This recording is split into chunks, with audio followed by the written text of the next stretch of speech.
तो आज हम लोग शुरू करेंगे result of mutation, result of evolution. तो रिजल्ट ऑफ इवोल्यूशन में सबसे पहले इसे पेज पलट जा रहा है, देखो सब रिकॉर्ड हो रहा है। रिजल्ट ऑफ इवोल्यूशन में सबसे पहले एडाप्टेशन। तो एडाप्टेशन में देखो ये स्टार्टिंग में ही बताए थे, एविडेंस में ही क्या क्या एडाप्टेशन है हम लोगों में, या पूरे मैमल के ग्रुप में लेके चलो। तो एक है कर्सोरियल, जान ही रहे दौड़ने वाला, वॉलेंट। एक है उड़ने वाला, पोटोरियल। ये है बरो में रहने वाला, स्विमर, जो पानी में रहे। ठीक है, सब जान ही रहे हो। इसी तरह का और भी है एडाप्टेशन या रिजल्ट ऑफ म्यूटेशन में। एक है कीन सिलेक्शन। तो कीन सिलेक्शन क्या हुआ, कीथ एंड कीन नाम सुने हो, बाल बच्चा, कीथ एंड कीन। तो कीन सिलेक्शन में क्या हुआ, जैसे देखो एक एग्जांपल है, इसको हम लोग कह सकते हैं ये अल्ट्रुइस्टिक बिहेवियर है। अल्ट्रुइस्टिक बिहेवियर मतलब क्या हुआ, मतलब ये मॉन्क के जैसा बिहेवियर, साधु के जैसा। साधु जैसे तुमको कुछ भी अपना दे सकता है, जो रियल साधु है, अब आसाराम बापू वाला बात नहीं है। ठीक है, तो वो अपना सारा चीज़ दे देगा, उसका जान भी लो तो वो भी दे देगा वो। तो इस तरह का बिहेवियर, जैसे देखो गाय के पास उसका बच्चा है, तुम उसके पास गए डंडा लेके, तो गाय क्या करेगी, सिंह लेके तुम्हारे पास दौड़ेगी। बोले तुम गाय को मारते मारते जान से मार दो, लेकिन बिना मरे वो अपने बच्चे को छूने नहीं देगी। तो इस तरह का सिलेक्शन, ये भी क्या हुआ, अपना आगे का फ्यूचर का ऑफस्प्रिंग को बचाना या आगे के जनरेशन को बचाना, ये भी इस तरह का एक तरह का रिजल्ट ऑफ इवोल्यूशन है। नेक्स्ट सबसे मेन है मिमिक्री। मिमिक्री समझ रहे हो, किसी दूसरे एनिमल या ऑर्गेनिज्म या कोई डेड सब्सटेंस का कॉपी करना। तो जो एनिमल मिमिक्री करता है उसको कहते हैं मिमिक, और जिसका मिमिक्री करता है उसको मॉडल कहते हैं। मान लो अमिताभ बच्चन के जैसा हम बोलना शुरू किए, तो हम मिमिक कर रहे हैं। किसका मिमिक कर रहे हैं, तो अमिताभ बच्चन एक मॉडल है, उसका मिमिक कर रहे हैं। मिमिक्री मतलब ये हुआ। मिमिक्री बहुत तरह का है, ये सारा चीज़ तुम इकोलॉजी में पढ़ोगे, यहाँ हमको थोड़ा सा टच खाली कर देना है। एक है प्रोटेक्टिव मिमिक्री, अपने आप को बचाने वाला। इसमें जैसे देखो तुमको पढ़ना है एक प्रेइंग मेंटिस जो ये ग्रीन कलर का होता है, ये लीफ के जैसा अपने आप को ये अडॉप्ट कर लेता है, कैमोफ्लेज कर लेता है, लीफ में रहेगा। तुम समझोगे कि लीफ है कि ये एनिमल है, तो इस तरह से इसका प्रेडेटर इसको नहीं खाएगा। उसी तरह एक इंसेक्ट है कैलीमा, इसको स्टिक इंसेक्ट कहते हैं। स्टिक के जैसा देखो इस तरह का ये इंसेक्ट है। ये तुमको लगेगा कि पेड़ का कोई सूखा हुआ डाल है, सूखा हुआ पेड़ का, ये इस तरह से पेड़ पे है, बैठा हुआ। ठीक है, तो ये इस तरह का मिमिक्री है। तो समझ लो, खाली हेडिंग जान लेना है प्रोटेक्टिव मिमिक्री क्या है, बाकी सारा डिटेल तुमको इकोलॉजी में पढ़ना है, बोटानी में। नेक्स्ट टाइप है वार्निंग मिमिक्री। वार्निंग मिमिक्री में देखो सबसे कॉमन एग्जांपल है, बहुत सा स्नेक है जो नॉन पॉइजनस है, और वो ऑफन जो है वो हुड का फॉर्मेशन करेगा, हिसिंग साउंड प्रोड्यूस करेगा। तो इस तरह का मिमिक्री को वार्निंग मिमिक्री कहते हैं। या इसमें और कॉमन एग्जांपल है स्पाइडर का। स्पाइडर जो है वो वाइब्रेंट कलर फ्लावर का एज्यूम कर लेता है, ताकि कोई इंसेक्ट उसके पास आ जाए अट्रैक्टिव कलर देख के, और तब उसको वो खा जाए। ठीक है, तो इस तरह का है ये वार्निंग मिमिक्री। तीसरा है एक कॉन्शियस मिमिक्री। कॉन्शियस मिमिक्री में क्या है, simulation of death. Simulation of death, इसमें देखो सबसे कॉमन एग्जांपल है डाइडल्फस या ओपोजम। ये 11th में भी बताए थे हम कि एक छोटा बंदर जैसा एनिमल है, लेकिन पूंछ उसका बहुत ही लंबा होता है, लगभग 6-7 फीट 8 फीट के आसपास। कोई भी एनिमल उसके पास आएगा तो वो पूंछ से अपने बॉडी को रैप अप करता है, एकदम फुटबॉल जैसा हो गया। ठीक है, 4 मिनट तक ये अपना हार्ट बीट को बंद कर सकता है। ठीक है, और 8 मिनट तक सांस लेना बंद कर सकता है। तो कोई भी एनिमल जो कार्निवोर है, दूसरे को खाता है, तो वो डेड एनिमल को नहीं खाता है, लिविंग एनिमल को ही खाता है। तो ये जब ही अपना हार्ट बीट बंद करेगा तो पूरा बॉडी इसका ठंडा हो गया। तो लायन टाइगर कोई आएगा, देखेगा ये ठंडा फुटबॉल पड़ा हुआ है, तो एक लात मारेगा फुटबॉल में, भाग जाएगा छोड़ के उसको। कौन खाएगा मरा हुआ एनिमल को। ठीक है, तो इसको कहते हैं कॉन्शियस मिमिक्री। तो कॉन्शियस मिमिक्री का सबसे कॉमन एग्जांपल यही है, डाइडल्फस। ठीक है, इसी तरह देखो एक और टाइप है मिमिक्री में, बेटेशियन मिमिक्री। बेटेशियन मिमिक्री में क्या होता है कि एक अनपेलेटेबल स्पीसीज, ये मान लो अनपेलेटेबल मतलब कोई एनिमल इसको नहीं खा सकता है। क्यों नहीं खा सकता है, तो उसके बॉडी से कुछ टॉक्सिक सब्सटेंस निकलता है, वो एनिमल खाएगा तो वो मरेगा। और दूसरा स्पीसीज है कोई पेलेटेबल स्पीसीज, जिसको खाया जा सके। तो जो पैलेटेबल स्पीसीज है वो अपने आप को अनपैलेटेबल के जैसा मिमिक कर लेता है, ये इसके जैसा। तो जो एनिमल इसको खाता है वो समझेगा कि ये तो अनपैलेटेबल है, इसको नहीं खाएंगे, ठीक है। ये इस तरह का एग्जांपल तुम देखते हो बटरफ्लाई में, ठीक है। जैसे वाइसराय बटरफ्लाई जो है वो पैलेटेबल है, वाइसराय बटरफ्लाई पैलेटेबल है, ठीक है। और दूसरा बटरफ्लाई एक है मोनार्क बटरफ्लाई, ये मोनार्क बटरफ्लाई जो है वो अनपैलेटेबल है क्योंकि इसके बॉडी से टॉक्सिन निकलता है। तो वाइसराय अपने आप को जो है वो मोनार्क के जैसा अपने आप को प्रोड्यूस कर लेता है, ठीक है। तो ये हो गया। इसी तरह का एक और मिमिक्री है मुलेरियन मिमिक्री। मुलेरियन मिमिक्री में क्या है कि दोनों स्पीसीज अनपैलेटेबल, ए भी अनपैलेटेबल, बी भी अनपैलेटेबल, ठीक है, दोनों अनपैलेटेबल, मतलब दोनों को बॉडी से टॉक्सिन निकलता है। लेकिन जैसे मान लो इसमें एक एग्जांपल लेके ही चलते हैं, जैसे ए जो है वो मोनार्क बटरफ्लाई, तुम जानते हो अनपैलेटेबल है, ठीक है। दूसरा जो है वो क्वीन बटरफ्लाई है, ये भी अनपैलेटेबल है, ठीक है। लेकिन मोनार्क बटरफ्लाई जो है ये हर्बीवोर है, ये फ्लावर के पॉलन वगैरह को या नेक्टर को खाता है। लेकिन क्वीन बटरफ्लाई जो है ये कार्निवोर है, मतलब ये दूसरे इंसेक्ट को खाती है, ठीक है। अब ये जो क्वीन बटरफ्लाई है ये अपने आप को मिमिक करती है मोनार्क के जैसा मॉडल बना के, ठीक है। तो क्वीन बटरफ्लाई है, देखने में लगेगी वो कैसा, मोनार्क के जैसा। तो कोई भी इंसेक्ट इसके पास आएगा क्योंकि इंसेक्ट तो जानता है कि ये तो हर्बीवोर है, घास वास खाता है, जबकि ये क्वीन बटरफ्लाई है जो मोनार्क के जैसा अपने आप को मिमिक कर लिया है, ठीक है। तो वो इंसेक्ट को तुरंत खा गया। तो ये हो गया मुलेरियन मिमिक्री। तो मिमिक्री को तुम समझ पा रहे हो कि ये रिजल्ट ऑफ इवोल्यूशन, इवोल्यूशन हो गया। तो इवोल्यूशन हो गया मतलब तुम नेचर में बेस्ट सूटेड स्पीसीज हो, बेस्ट सूटेड स्पीसीज हो, उसका सबसे बड़ा निशानी क्या, तुम में फिटनेस है, तुम में एडेप्टिबिलिटी है। तो रिजल्ट ऑफ इवोल्यूशन में मेनली यही आता है, एडेप्टेशन। अब एडेप्टेशन जिस तरह से आए, मिमिक्री से आए या जो भी आए। नेक्स्ट देखो, एक है जू जियोग्राफिकल रिलीम्स। जू जियोग्राफिकल रिलीम्स तुमको वहाँ विद्या मंदिर में पढ़ाया गया एविडेंस ऑफ इवोल्यूशन में। ये रिलीम्स मतलब क्या हुआ, रिलीम्स मतलब जोन, एरिया। ये खोज किया था किसने, वेलास ने, वेलास ने इसका खोज किया था, ठीक है। ये डार्विन का कोवर्कर था, डार्विन के साथ ही उस समय ये काम किया था। इसने क्या किया, पूरे वर्ल्ड को 6 डिफरेंट रिलीम्स में या जोन में डिवाइड किया। कैसे डिवाइड किया, किस बेसिस पे, तो मेनली एंडेमिक स्पीसीज के बेसिस पे। एंडेमिक स्पीसीज मतलब ऐसा स्पीसीज जो उस कंटिनेंट में ही सिर्फ मिलता हो, दूसरे जगह नहीं मिल रहा है, ठीक है। इस तरह के स्पीसीज के बेसिस पे उसने पूरे अर्थ को 6 जोन में डिवाइड किया। इसमें सबसे बड़ा जोन है पेलियार्कटिक। पेलियार्कटिक में क्या क्या आ गया, यूरेशिया, लगभग पूरा एशिया और यूरोप, ये दोनों आ गया इसमें पेलियार्कटिक में। लार्जेस्ट रिलीम्स है ये, खाली तुमको जान लेना है कि ये लार्जेस्ट है, ठीक है, बस इसको याद रखना है। दूसरा देखो नी आर्कटिक। नी आर्कटिक में कौन है, नॉर्थ अमेरिका, याद रखने की कोई जरूरत नहीं। तीसरा है नियोट्रॉपिकल। नियोट्रॉपिकल में साउथ अमेरिका। इसको याद इसलिए रखना है कि इसको हम लोग कहते हैं बर्ड्स कंटिनेंट। ये तुमको 11th में भी पढ़ाए थे हम डाइवर्सिटी में। तो साउथ अमेरिका को बर्ड्स कंटिनेंट कहते हैं, इसलिए इसको याद रखना है, ठीक है। नेक्स्ट है इथोपिया। इथोपिया नाम से ही लग रहा है कि कौन हो गया, अफ्रीका वाला पार्ट हो गया। नेक्स्ट है ओरिएंटल। ओरिएंटल रिलीम्स में आ गया इंडियन सब कंटिनेंट, मतलब इंडिया, बांग्लादेश, म्यांमार, इंडोनेशिया, जावा, सब फिलीपींस वगैरह सब आ गया, ठीक है। ये इंडियन सब कंटिनेंट। और लास्ट है ऑस्ट्रेलियन, मतलब ऑस्ट्रेलियन में ऑस्ट्रेलिया, न्यूजीलैंड, तस्मानिया, ये सब आ गया। इसमें देखो एक ही चीज तुमको ध्यान रखना है, एक तो सबसे बड़ा कौन सा है, पेलियार्कटिक ध्यान रहेगा, बर्ड कंटिनेंट कौन है ये ध्यान रहेगा। एक क्वेश्चन पूछता है कि कौन 2 रिलीम्स है जिसको एक बड़ा माउंटेन रेंज डिवाइड करता है, तो तुम जान रहे हो पेलियार्कटिक यूरेशिया हो गया और ओरिएंटल इंडिया हो गया। ये दोनों के बीच में क्या है, हिमालय, ठीक है। बस इतना कखर याद रखना है, ये सब कोई नाम सब याद रखने की जरूरत नहीं है, ठीक है।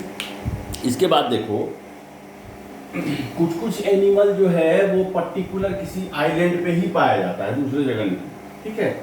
उसको कहते हैं इंसुलर फाउना, ठीक है। तो इंसुलर फाउना मतलब क्या हुआ, वैसा ग्रुप ऑफ एनिमल जो सिर्फ पर्टिकुलर आइलैंड पे ही हो। तो तो आइलैंड का जितना भी फाउना उसको इंसुलर नाम देते हैं, जैसे इंग्लैंड हो गया, श्रीलंका हो गया, मेडागास्कर हो गया, सेंट हेलेना हो गया, ये सब इंसुलर फाउना है। ठीक है, इसमें भी तुम देखोगे जैसे न्यूजीलैंड है। अब न्यूजीलैंड में इंसुलर में क्या स्पेशल है, तो न्यूजीलैंड में एक भी स्नेक नहीं पाया जाता है। ठीक है, या फिर कुछ पिकुलियर इस तरह का एनिमल है इस सब आइलैंड में जो दूसरे कहीं वर्ल्ड में नहीं पाया जाता है। ठीक है, तो ये सब रेस्ट्रिक्टेड फाउना में इसका नाम हम लोग ले सकते हैं। इसमें एक तो नाम सब जैसे तुम देखे, एक है वेलास लाइन, एक है वेबर लाइन, तो ये सब है तुमको बताया गया, इसलिए हम भी कॉपी में लिख दिए हैं। ऐसे ही सब जरूरी नहीं है। देखो एक्चुअली होता क्या है, ओरिएंटल रिलिम्स है और ऑस्ट्रेलियन रिलिम्स, ये दोनों को एक हाइपोथेटिकल लाइन से डिमार्केट या डिफ्रेंशिएट किया गया। ये हाइपोथेटिकल लाइन को ही वेलास लाइन कहते हैं, या उसी को बाद में एक और साइंटिस्ट ने बढ़िया से बताया था, तो उसको नाम हम लोग देते हैं वेबर्स लाइन। ठीक है, तो वेलास वेबर लाइन वही है और इसमें कुछ नहीं है। इसके बाद देखो कुछ रूल ध्यान रखना है। जैसे एक रूल है ग्लॉगर्स रूल। ग्लॉगर्स रूल क्या कहता है कि वार्मर एरिया में जो एनिमल रहता है उसके बॉडी में डार्कर पिगमेंटेशन पाया जाता है। ठीक है, तो वार्मर एरिया में जो एनिमल रहेगा उसमें डार्कर पिगमेंटेशन होगा ही। डार्कर पिगमेंटेशन किसके कारण, मेलानिन के कारण। और मेलानिन क्या करेगा, अल्ट्रावायलेट लाइट से एनिमल को बचाएगा। हो गया, कोई बहुत बड़ा चीज़ नहीं है, वो साइंटिस्ट बोल दिया इसीलिए हम बोलते तो हम ही को मिलता नोबेल प्राइज। बर्गमैन्स रूल क्या बोलता है कि जो एनिमल कोल्डर क्लाइमेट में रहता है उसका हाइट या साइज लार्जर होता है। तो होगा ही, मान लो कोई नॉर्वे स्वीडन में रह रहा है और तुम इंडिया में रहते हो, तुम्हारा इंडियन आदमी का एवरेज हाइट क्या है, 5 या 5.25 फीट। ठीक है, जबकि इंग्लैंड या नॉर्वे वगैरह में रहता है उसका एवरेज हाइट है 6 फीट। तो ज़्यादा लंबा क्यों है, जितना ज़्यादा लंबा या बड़ा बॉडी रहेगा, सरफेस एरिया वॉल्यूम रेशियो उतना कम, सरफेस एरिया वॉल्यूम रेशियो उतना कम, तो बीएमआर उतना कम, हीट लॉस उतना कम। ठीक है, बर्गमैन्स रूल ये हो गया। इसी तरह का एक रूल है एलेंस रूल। एलेंस रूल क्या है कि वही कोल्डर एरिया में जो एनिमल रहता है जिसका साइज लार्जर होता है उसका एक्सट्रीमाइट्स मतलब finger, knows tip, ear lobe, ये सब छोटा छोटा होगा। ये छोटा छोटा इसलिए होगा कि ये सब पार्ट में तुम जानते हो ब्लड सप्लाई कम होता है, मिनिमम होता है। ठीक है, ओपन टाइप का सिस्टम भी है कुछ, तो ब्लड सप्लाई कम होता है तो वहाँ पे हीट गेन वगैरह या बीएमआर कम होगा। बीएमआर कम होगा तो ज़्यादा कोल्ड अगर हो गया तो उस एरिया में पैरालिसिस नहीं हो जाएगा। इसीलिए वो सब साइज एक्सट्रीमाइट्स का छोटा होता है। छोटा साइज जब ही रहेगा तो उस एरिया का सरफेस एरिया वॉल्यूम रेशियो ज़्यादा होगा। सरफेस एरिया वॉल्यूम रेशियो ज़्यादा होगा तो बीएमआर रेस्पेक्टिवली बॉडी के रेस्पेक्ट में उस एरिया में ज़्यादा होगा। तो बीएमआर ज़्यादा होगा तो ऑब्वियस है इसमें हीट लॉस कम होगा। ठीक है, मतलब हीट लॉस भी ज़्यादा होगा, हीट गेन भी ज़्यादा होगा। नेक्स्ट है जॉर्डन्स रूल। तो जॉर्डन्स रूल क्या है, जॉर्डन्स जो है वो मान के चलो ये बंगाली था, ज़्यादा मछली उछली खाता था। ठीक है, अब मछली में देखो जैसे मान लो पटना में गंगा नदी में कोई मछली है और गंगोत्री में कोई मछली है, कौन सा मछली ज़्यादा स्वादिष्ट होगा। तो ज़्यादा स्वादिष्ट कैसे होगा, तो देखो जैसे मछली जो है वो अलोंग द वाटर कभी नहीं मूव करती है। अलोंग द वाटर जैसे नदी मान लो ऐसे मूव कर रहा है तो मछली इस तरह से मूव नहीं करेगी। मछली इस तरह से मूव करेगी तो उसको तैरने की जरूरत नहीं पड़ेगी, वो बिल्कुल इनएक्टिव पड़ी रहेगी। तैर तो पानी तो जा ही रहा है, उधरे जाएंगे तो धीरे धीरे क्या होगा, उसका पूरा बॉडी कोल्ड हो जाएगा, पैरालिसिस मार देगा, मर जाएगा मछली। तो मछली हमेशा against the water current move करती है ताकि उसको मेहनत करना पड़े, उसके बॉडी का टेम्परेचर बढ़े। ठीक है, अब यही चीज़ देखो गंगोत्री एरिया में या जो एकदम कोल्डर रीजन है वहाँ पे क्या देखोगे, बहुत सारे डिस्कवरी में देखोगे कोई झरना गिर रहा है या नदी का जहाँ से ओरिजिनेशन है, तो झरना गिर रहा है तो देखोगे मछली झरने पे चढ़ने लगती है। मतलब इतना ज़्यादा एक्टिव रहती है कोल्डर रीजन की मछली, against the water current move करेगी और काफ़ी ज़्यादा एक्टिव। ज़्यादा एक्टिव है इसका मतलब क्या, उसके बॉडी में बीएमआर ज़्यादा, तो सेल में प्रत्येक सेल में कैपिलरी का सप्लाई होना चाहिए, खाना पीना ऑक्सीजन ज़्यादा मिलना चाहिए। इसलिए देखोगे वहाँ का मछली में, कोल्डर रीजन के मछली में कांटा ज़्यादा होता है। ये बीच वाला जो कांटा देखते हो मछली में, यही उसका वर्टिब्रल कॉलम है। और ये कांटा को तोड़ के देखोगे तो कांटा हॉलो है, उसके अंदर से कैपिलरी निकला हुआ है, आर्टरी वेन कैपिलरी ये सब। तो जितना ज़्यादा कांटा उतना ज़्यादा कैपिलरी, उतना ज़्यादा खाना पीना ऑक्सीजन का सप्लाई सेल में। ठीक है, तो उतना ज़्यादा वो मछली का ग्रोथ उतना ज़्यादा, वो मछली उतना ज़्यादा एक्टिव, और जितना ज़्यादा ब्लड सप्लाई रहेगा उसका जो फ्लेश है वो ज़्यादा स्वादिष्ट होगा। तो जॉर्डन्स रूल यही कहता है कि fish found in colder region has more number of vertebrate. अब देखो इसमें आगे हम लोग को पढ़ना है जूजियोलॉजिकल रिलिम्स या जूजियोलॉजिकल टाइम स्केल, सॉरी रिलिम्स नहीं, जियोलॉजिकल टाइम स्केल। तो टाइम स्केल में क्या है कि अर्थ को इस तरह से घड़ी बना दिया गया जब से अर्थ का ओरिजिनेशन हुआ है। आधा जो 12 घंटा है, ये 12 बजे से लेके शाम 6 बजे तक, मतलब 6 घंटा जो है, इसको डे लिख दिए। डे कहने का मतलब इस समय अर्थ बना था, जो रेड हॉट प्लेनेट था जहाँ किसी भी ऑर्गेनिज्म का जिंदा रहना मुश्किल था। तो डे का मतलब यही, ठीक है, ए जोइक एरा इसको कह सकते हैं, जहाँ कोई भी एनिमल या ऑर्गेनिज्म नहीं था। ये वाला पार्ट नाइट हो गया। नाइट मतलब कि अर्थ जब रहने लायक हो गया, ठंडा हो गया, सरफेस उसका उतना हीट नहीं रहा जितना कि बनने के समय था, ठीक है।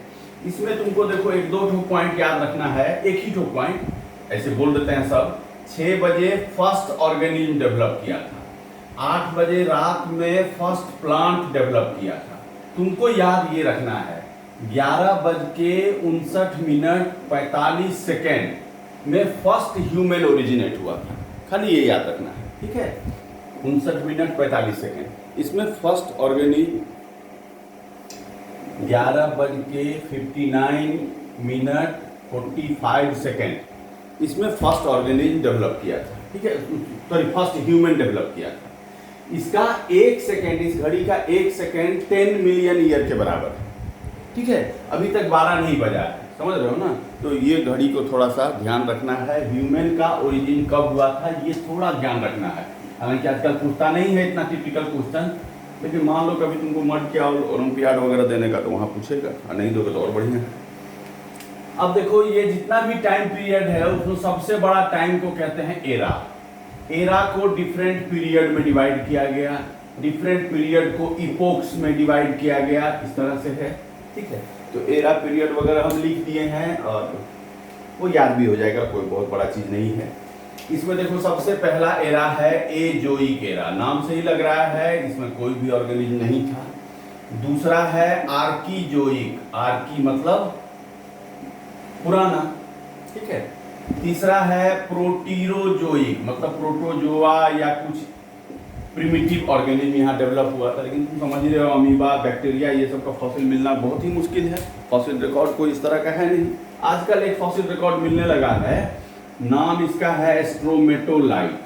स्ट्रोमेटोलाइट क्या हुआ, इसका फॉसिल जैसे देखो नॉर्थ सी ध्यान में है, जैसे इंडिया के नीचे जो हिंद महासागर वाला एरिया देखते हो, ये सब जो भी जो ओशनिक एरिया है, ये ओशनिक एरिया में देखो पूरा ग्लोब का स्ट्रक्चर देखोगे तो नॉर्दर्न हेमिस्फीयर में ज़्यादा ओशन की साउदर्न हेमिस्फीयर में, साउदर्न हेमिस्फीयर में ज़्यादा ओशन, साउदर्न हेमिस्फीयर में ज़्यादा ओशन मतलब अर्थ जो है वो झुका हुआ है साउथ के तरफ।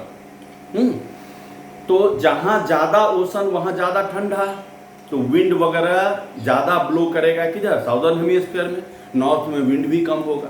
नॉर्थ सी में जो आइसबर्ग्स वगैरह है वो सालों साल वो आइसबर्ग ऐसे पड़ा रहता है, क्योंकि वहाँ विंड ब्लो कम है तो आइसबर्ग्स वगैरह कम पिघलता है, ठीक है।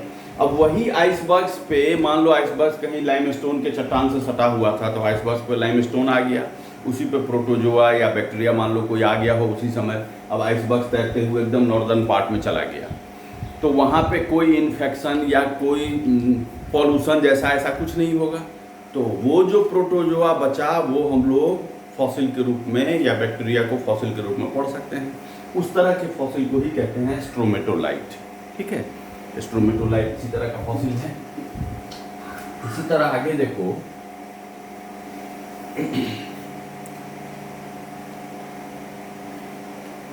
नेक्स्ट है डी नंबर, हाँ, पेलियोजोइक। पेलियंटोलॉजी मतलब समझ रहे हो, ओल्ड फॉसिल।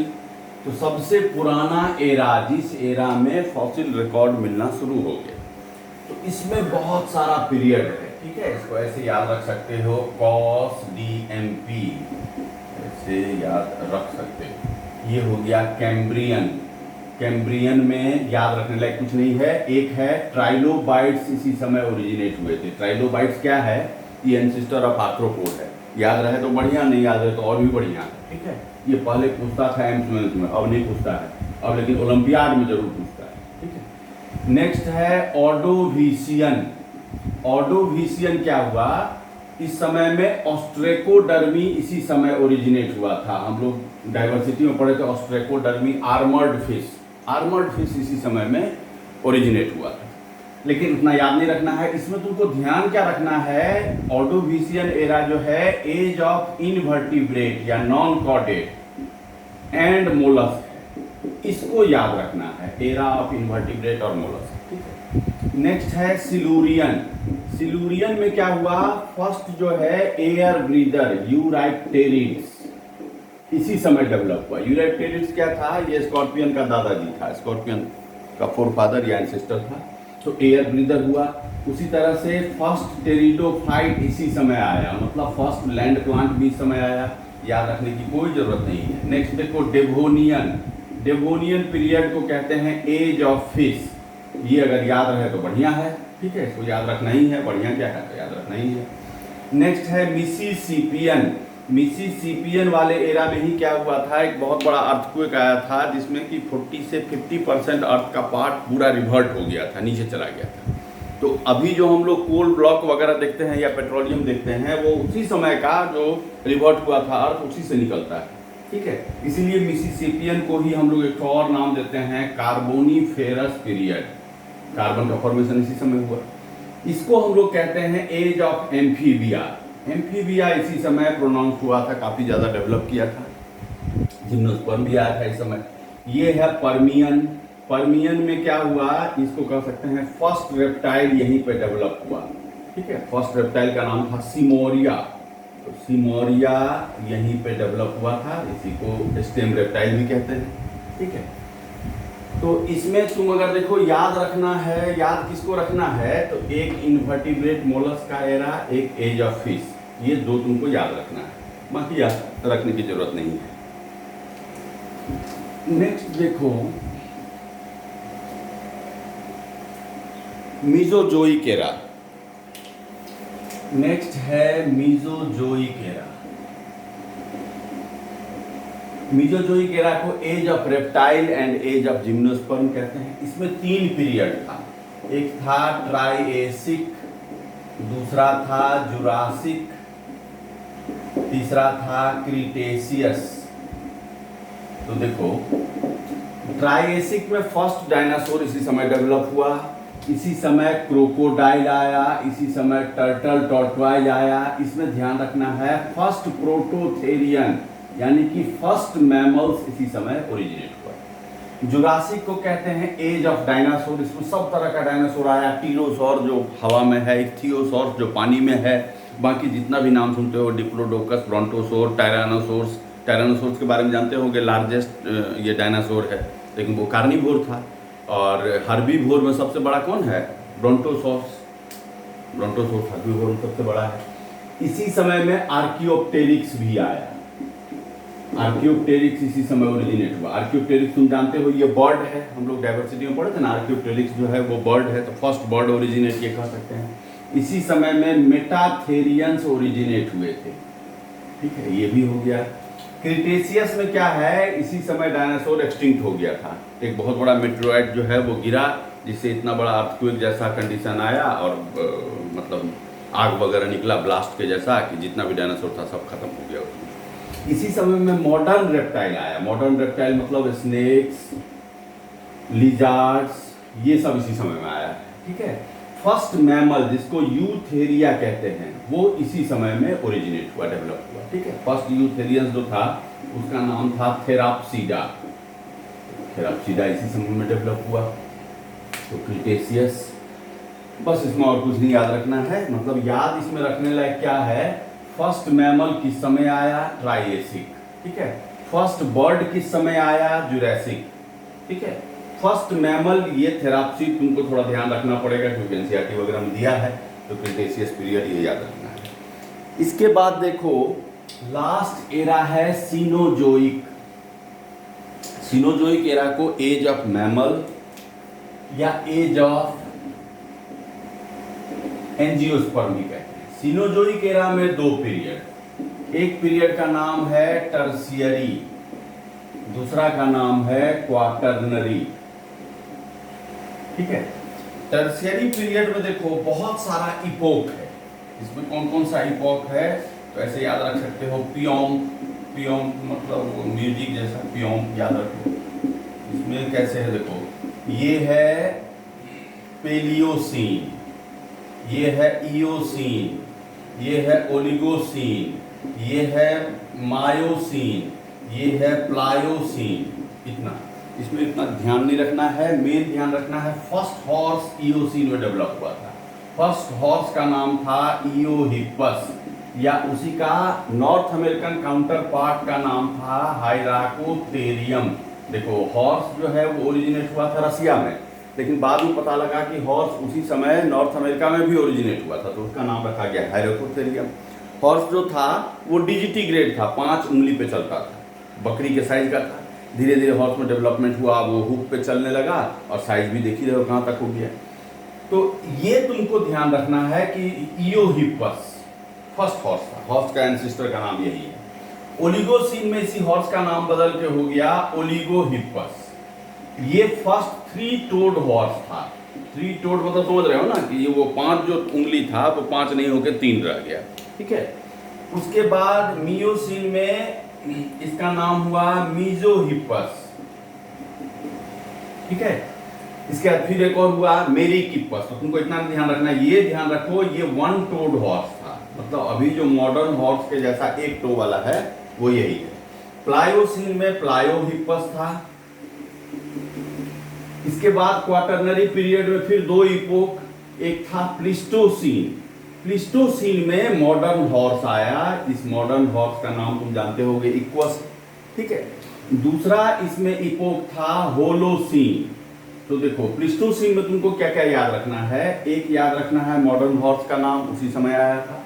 दूसरा देखो इसी समय ऊली मैमोथ इसी समय होता था, बड़ा सा हाथी जिसके पूरे बॉडी में लंबा लंबा हेयर होता था, ये इसी समय हुआ करता था ऊली मैमोथ। ठीक है, नेक्स्ट देखो ऑस्ट्रेलोपिथिकस, मतलब कह सकते हैं फर्स्ट मॉडर्न मैन, वो इसी समय ओरिजिनेट हुआ था। और होलोसीन जो है ये अभी का एपोक है जिसको मॉडर्न मैन कह सकते हैं, मॉडर्न मैन का एरा। तो इतना चीज तुमको पढ़ना है।